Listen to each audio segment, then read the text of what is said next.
Goeiemôre en baie welkom by ons erediens vanoggend. Dit is so lekker om almal van julle te sien. Ek hoop jy het 'n great week gehad. Ek weet, as die winter weer ons so bekruip, wil almal van ons net onder die komberse bly en niks doen nie. Maar ons is nou ongelukkig nie so gelukkig nie. Ons moet aangaan en elke liewe dag voluit leef. Hier is 'n paar afkondigings waarvan jy moet weet.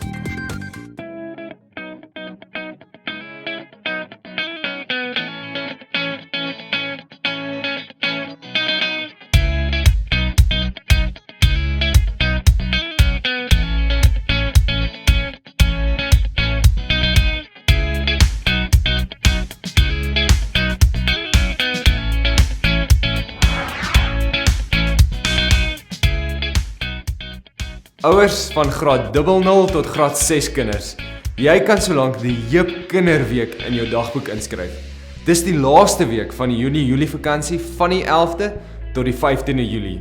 Dit is die beste tyd om so 'n bietjie vrede in jou huis te kry, want ek weet, teen die 3de week van 'n vakansie is alle ouers al 'n bietjie van hulle kop af oor die kinders.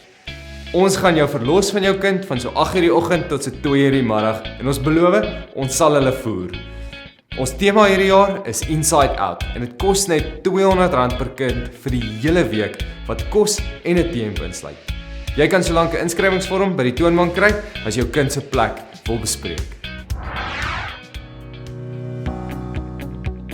Ons deurkollekte gaan vanoggend vir ons noodfonds.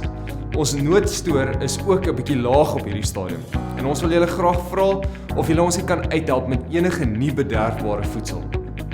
Gedurende die wintermaande kry ons maar heelwat mense wat hier by die kerk aanklop vir kospakkies. As jy enige skoon en heel klere het wat jy nie meer gebruik nie, is jy welkom om dit ook vir ons te bring.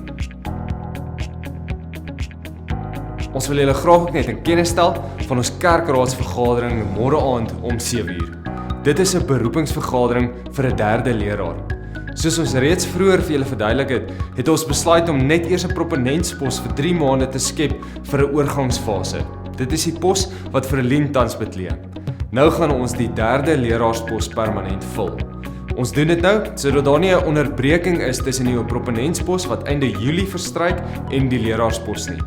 Die kerkraad het besluit dat dit 'n geslote beroepingsproses is waar slegs die kerkraad die groslys saamstel en daaroor stem. Ons doen dit alles onder die toesig van verteenwoordigers van ons ringskommissie. En ons vra graag dat ons gemeente in voorbereiding vir ons sal intree. Ons het nog net 2 weke oor by Switch hierdie kwartaal, dan is daar 'n lekker lang wintervakansie. So ouers, moedig asseblief julle tieners aan om 'n bietjie van 'n breek te vat van die leerwerk vir die eksamen en 'n draai te kom maak by Switch vanaand. Verdien doen dieselfde boodskap wat sy vanoggend doen vanaand weer. Ek hoop dat jy 'n baie geseënde Sondag sal hê.